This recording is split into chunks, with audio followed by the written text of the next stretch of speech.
welcome to the program Healthy Living on Trust Television. I'm Aisha Salihu. Now let's talk about the business of street food, which is fast growing. Street food is a staple of many cultures around the world. It is cheap, quick, and delicious, but the convenience of street food can come at a cost. Street food vending carried out either during the day or at night in many parts of the country can pose health risks to consumers, especially if the vendors are not regulated. Unregulated vendors may not follow proper food safety practices, which can lead to foodborne illnesses. On this episode, we'll explore better ways to help ensure safety in the practice of street food vending and its consumption. The street food business is a big business. It runs into millions of dollars, and in fact, it's patronized by almost everybody. I mean, most people, between 50 to 70% in some data of people would patronize street food business every day of their life. So they are a critical component of their life and all of that, and importance for sustenance apart from the economic activity and opportunity for socialization and all of that. But one of the challenges is that in the whole, from the health perspective, the content of the street food, the preparation of the street food, and then the contamination of the street food can be the domains we can look at this. If you look at the content of the street food, for example, a lot of the street food are carbohydrate rich. This drives obesity from the health point of view. What we call the diversity and the opportunity to eat a balanced diet by the roadside is usually a challenge. So most times you end up eating food that is basically carbohydrate based to a large extent, and that increases the chance of obesity. Apart from that, the kind of meals sometimes are also meals that have high glycemic index, so they have a chance of spiking sugar, you get. And if you are exposed to these over a long period of time, also creates a predisposition to diabetes. If you look at other kind of street food that are prepared through frying, deep frying and all of that. Now the whole process of deep frying creates a higher content or food content of what you call trans fat. Trans fat is the key implicating factor in abnormal cholesterol in the blood, which is connected to high levels of coronary artery diseases, which we are beginning to see an explosion in our population, and which we think account for a very high disease burden and mortality, especially in middle-aged persons. In addition to that, also that heating process, frying and heating process, is such that it creates and produces what you call oxygen radicals. Now, oxygen radicals are tiny chemicals that are produced by this unhealthy practice for food preparation. And these oxygen radicals have been implicated as a definite risk or predisposing factors for cancer. So you can see the food preparation process leading somehow or connecting with cancer in the population, and a large percentage of our population are also now participating in this. In addition to that, as part of the content and the risk factor and all of that, the presence and the mix of diet may also predispose to certain diseases. For example, some of the meals are meals that are eaten on the go. Some are prepared and preserved. And we all know that some of the most important components of preservation are salt-based. High salt is almost directly connected to a higher chance of hypertension. And when you consider that the Nigerian population now has about a 30% prevalence of hypertension, you cannot totally divorce the connection at least some contribution from consumption of street food with high salt content, which has been used as preparation. So this has to do with the composition and the preparation process. The other issue has to also to do with the risk of contamination. Like it's clearly pointed out, when you are preparing these meals, I mean, you need to go to a roadside preparation and you see that even water, use of water in the preparation process is conserved. There's some economy around the use of water. Now, this economy means that the plate may not be washed as cleaned. The plate may be washed and rinsed in a water that has been contaminated and reused several times. So even if you have a hot steaming food, which some people will argue that a hot steaming food would have been sterilized and the bacterial load would be less. You now come and serve it in a plate that has not been properly washed with clean water and dried properly, so that leads to contamination. Apart from that, for cold meals, I mean, cold meats are a significant contributing factor. Their bacterial load is astronomical, and I'm not saying this to scare us. Yes, we have acid in our stomach that causes the bacterial load, but I mean, a lot of patients still come down with food poisoning. But what is also important is that apart from all this type of food preparation, there are other snacks and beverages. A very popular beverage, for example, is the fura de nunu. Now, the fura de nunu, there is data to suggest that the fura de nunu is highly contaminated. Again, because some of the people who prepare this fura de nunu prepare it in close proximity to the animal. So let us paint a situation where the stool from the animal sometimes drops and and all of that, or maybe hand hygiene and all this contamination. So fura de nunu has been shown to be highly contaminated with high levels of bacterial load, and this fact is verifiable. And we are not saying this to undermine that sector. We are saying this so that people can know and we can do better. Because, I mean, there's evidence to suggest that things like Escherichia coli, things like bacillus, things like salmonella. Now, again, salmonella is the etiological agent for typhoid fever. That's why in our population, we have a high level of patients with typhoid. They are typhoid carriers because they are reinfected following contamination. And it will interest you to know that some of the most important contaminant, bacterial or microorganism-based contaminant of food, are from fecal sources. So you have a community where open defecation is very common.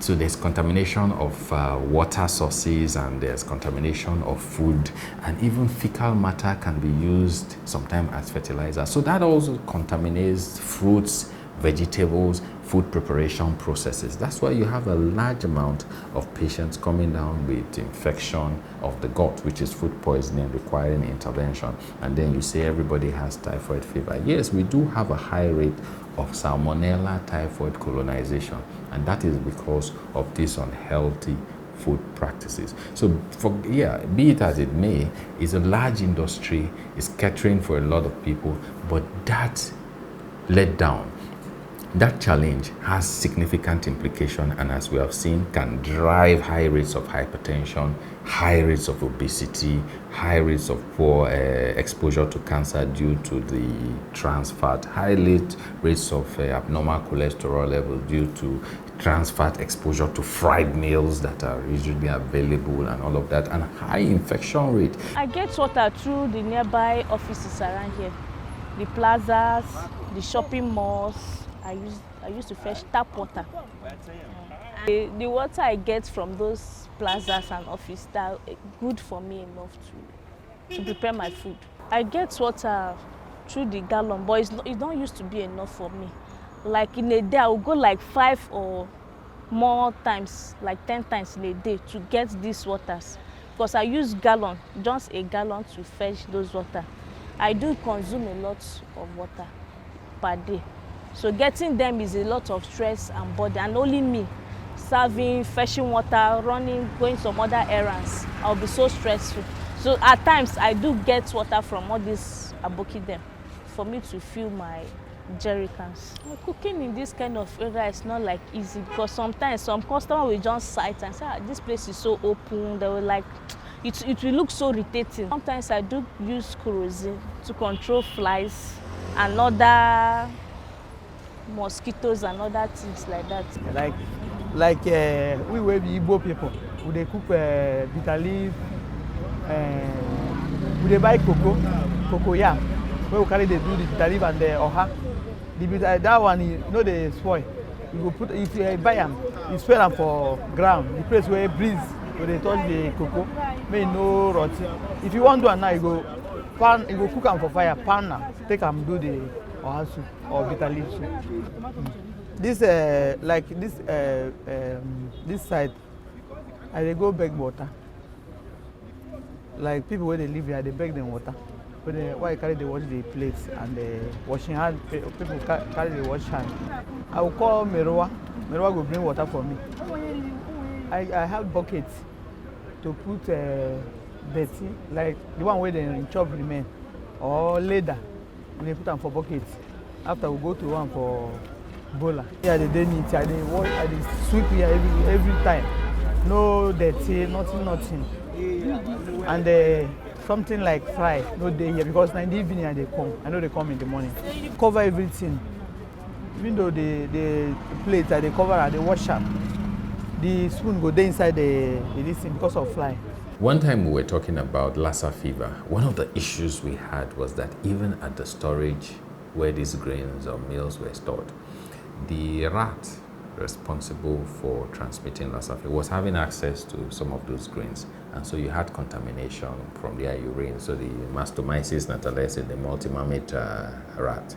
So storage is critical. Duration of storage is critical.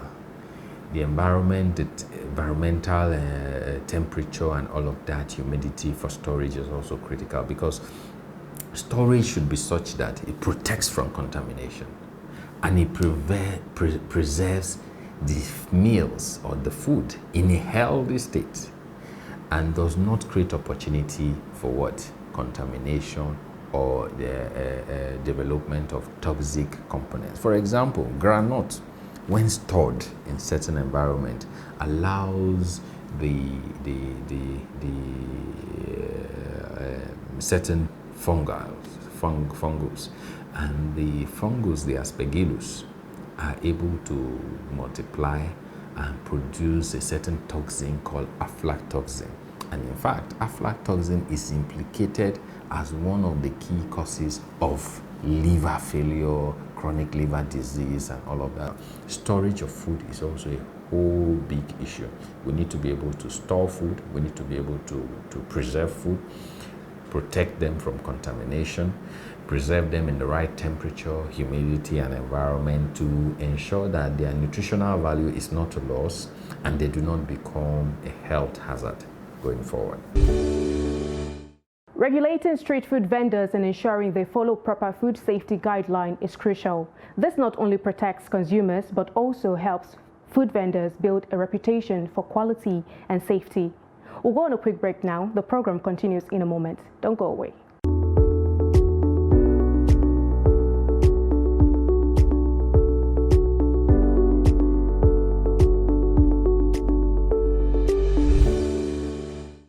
If you're just joining in, this is the program Healthy Living on Trust Television, and the conversation has been around the health risks associated with street food vending and the necessary precautionary and safety measures to be employed in order to ensure hygiene, disease-free consumption of these foods. A high population and who have significant health, poor health outcomes as a result of food contamination. So it's a big health issue, and it requires some effort by control agencies, environmental control agencies, the National NAFDAC, Food and Drug Control Agency, Standard Organization of Nigeria, and Consumer Protection Council. So there are multiple stakeholders, health workers who are there from the advocacy point to point out where these contaminations happen, what their implication, health economics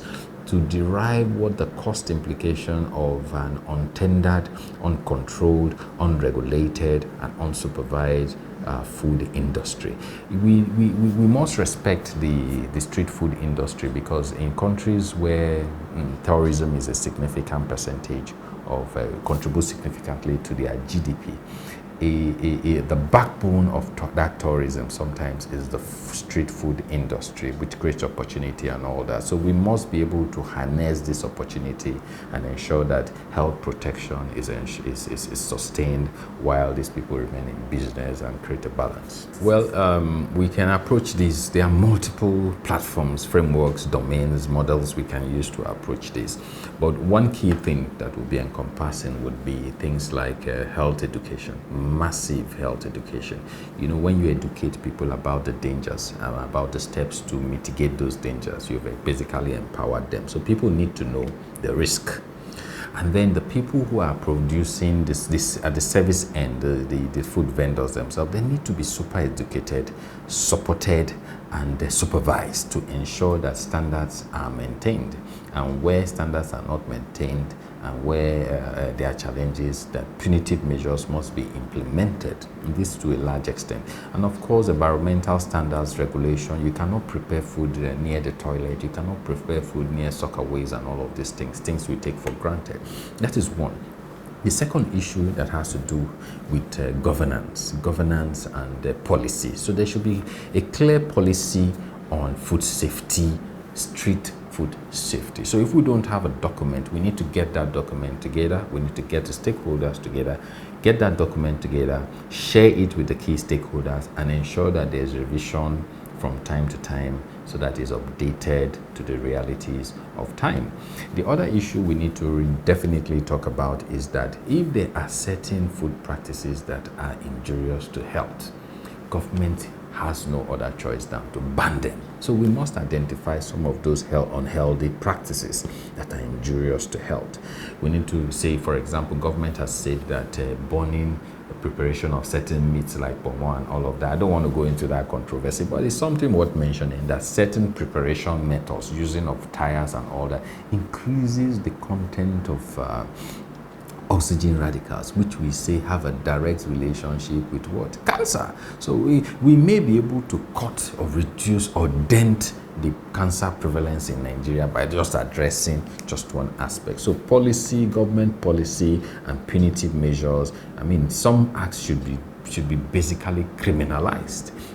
And then for an industry like the Fura, the Nono industry, we have a lot of people who are in that industry, some of our mothers and all of that. So education must be massively directed, focused education directed at them to ensure that they get the right information on how to process meals, how to share meals and all of that. And then when it comes to even service industry, the service industry, where you have serving this food, I mean, people must be encouraged to maintain hygienic practices. You can't just go to the toilet, you don't wash your hand, you jump back to serving food and you dish out salmonella to a litany of people who have just left the site and they want to grab lunch and all of that. So we must be able to educate these people, empower them, ensure that there is a framework for steady supervision, and those people who do not comply, there are punitive measures, a withdrawal of license. Government may even think of licensing these food vendors. This allows you to track them.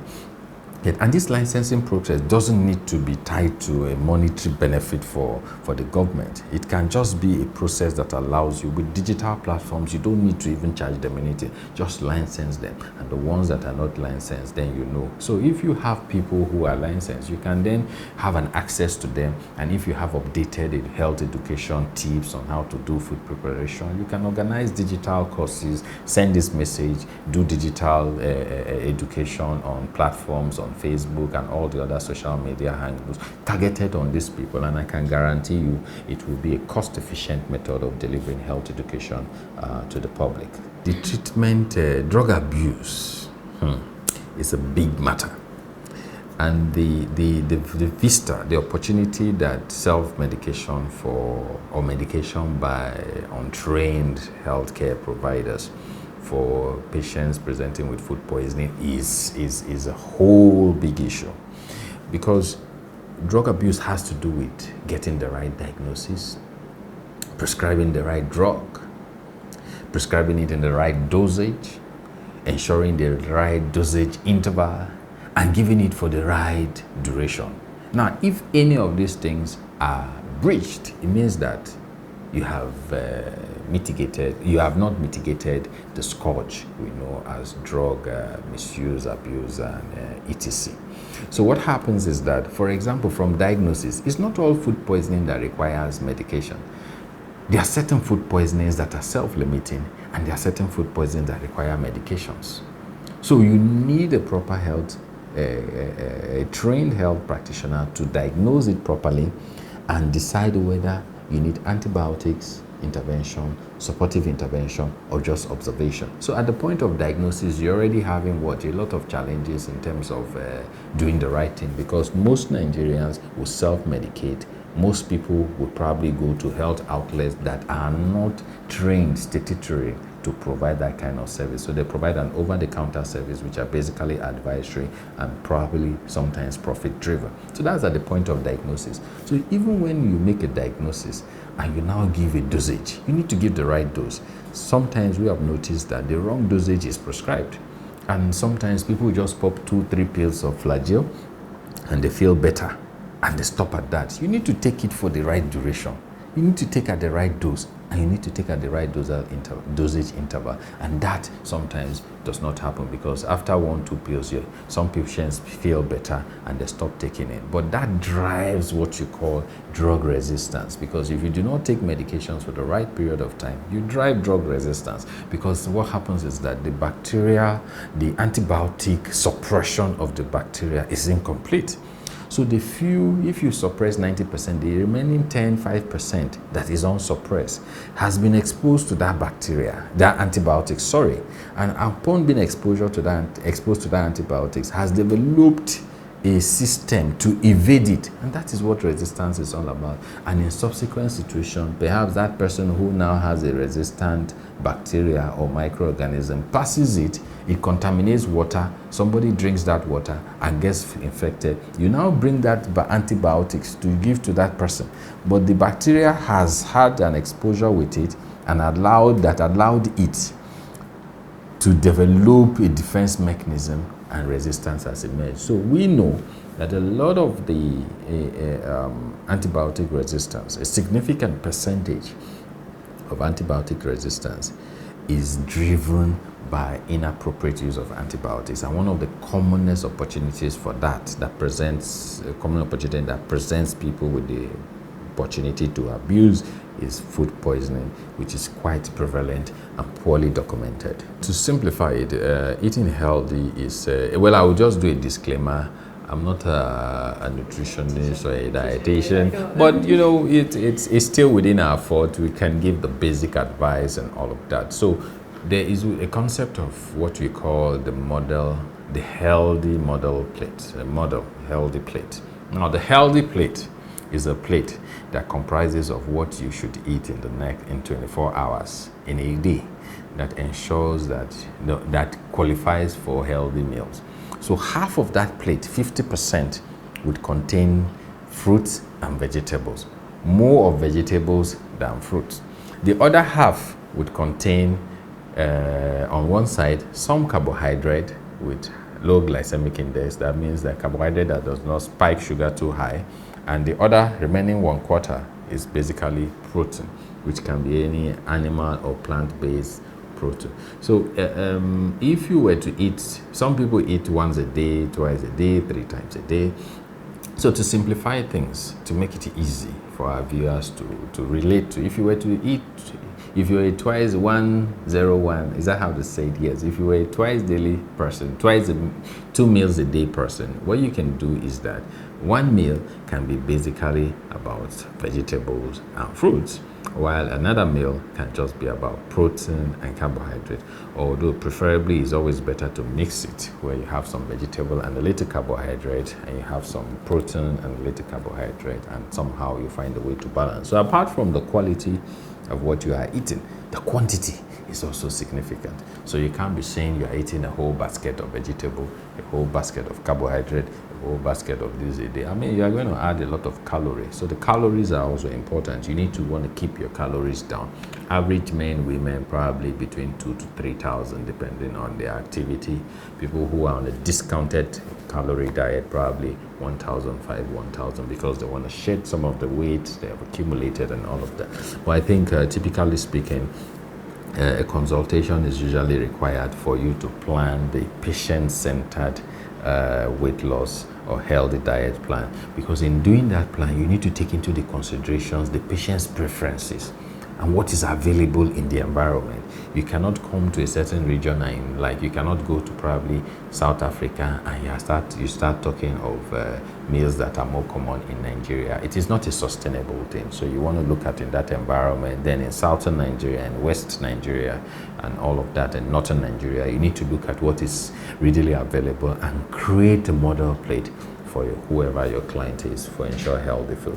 Then for people who eat at the street, it's a bit challenging. You may not have the kind of diet diversity you have in one mama put spot. So you probably need to identify healthy spots where you can get your carbohydrate and your protein, and then the healthy spots you can go and get your fruits. And of course, fruit vendors, if we have a way of organizing them properly, we may be able to form small groups of where you have people who are doing fruits come together with people who are selling carbohydrate, with people who are selling a variety. So you have a whole, what's it called now? The one you spread out meals, a buffet. So you have a whole buffet and everybody's contributing to that buffet, and all the clients can come and take a peek and pay the vendor. So there are multiple ways we can do this thing if we're able to look at the problem and get some very smart people, practical people to plan these things. Yes, absolutely. Those who sell by the roadside expose their food materials to high chance of contamination, because it's an unhygienic environment. You cannot control the environment. So those meals can be contaminated with stones, fecal matter, and all kinds of pollutants to a large extent, and therefore that also creates opportunity as a health hazard. So these are all practices that you should properly be, I mean, in a properly organized society, you don't go drying your food by the roadside, by the quota. I know we are a developing country, but I think we should be able to start looking at how to mechanize some of these processes and ensure high productivity, high yield, high processing outcomes, so that we do not lose a lot to poor preparation and preservation techniques. Street food can be a delicious and affordable option, but it is important to be aware of the risks. By supporting regulated vendors and advocating for proper food safety guidelines, we can help ensure that street food remains a safe and enjoyable part of our culture. For comments, contributions, and suggestions on this episode of the program, subscribe and follow us across all of our social media platforms. Join us again for another episode of Healthy Living on Trust Television. I'm Aisha Salihu. Thanks for watching.